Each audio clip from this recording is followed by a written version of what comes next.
السلام عليكم ورحمة الله وبركاته. موضوع أحمد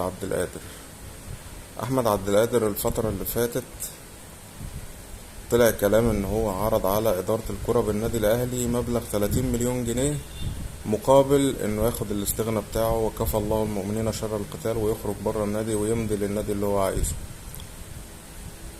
وطلع كمان إن إدارة الكرة بالنادي الأهلي ردت عليه وقالت له لأ، إحنا عايز تمشي، هات 50 مليون جنيه.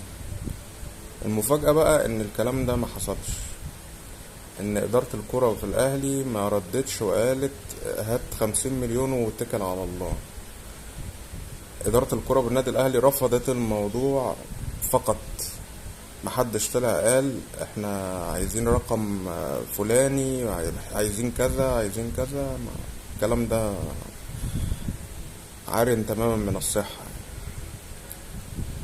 بس فهو في الوقت الحالي هو على ذمة النادي الاهلي، وهيبقى مجمد،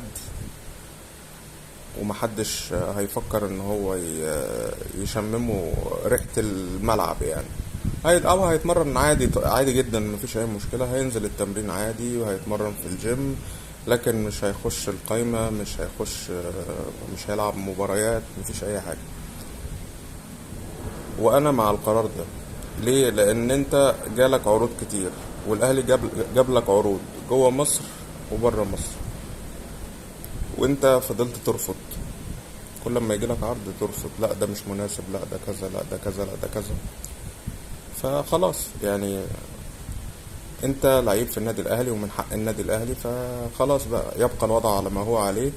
استنى بقى الصيف الجاي لحد ما النادي اللي مقويك ومعصيك على الاهلي ان هو يتعاقد معاك. والله اعلم، ممكن ما يتعاقدش كمان، يعني ممكن النادي ده يغير رأيه في اي وقت ويكون جاب لعيب تاني، واحمد عبد القادر بقى يبدأ من اول وجديد يشوف له نادي. بالنسبة لموضوع رضا سليم برضو نفس القصة، الوكيل بتاعه بيماطل، مش عايز يحل الموضوع. برضو الاهلي جايب له عروض سيراميكا وعروض تانية من جوه مصر، وهو مش عايز، هو عايز يمشي، وبيحاول ان هو ما يمضيش لأي نادي جوه مصر. فالاهلي قال لك طيب انت جايلك عرض من الجيش الملكي، احنا هنوافق عليه وهنتحمل كمان جزء من مرتبك. فبشكل كبير هي دي اخر خطوة ممكن الاهلي يقوم بيها، لان الاهلي لو ما عملش الخطوة دي فهيضطر ان هو يدفع له 100 مليون جنيه، وباب القيد هيقفل يوم الاربعاء اللي جاي. فده بالنسبة لموضوع رضا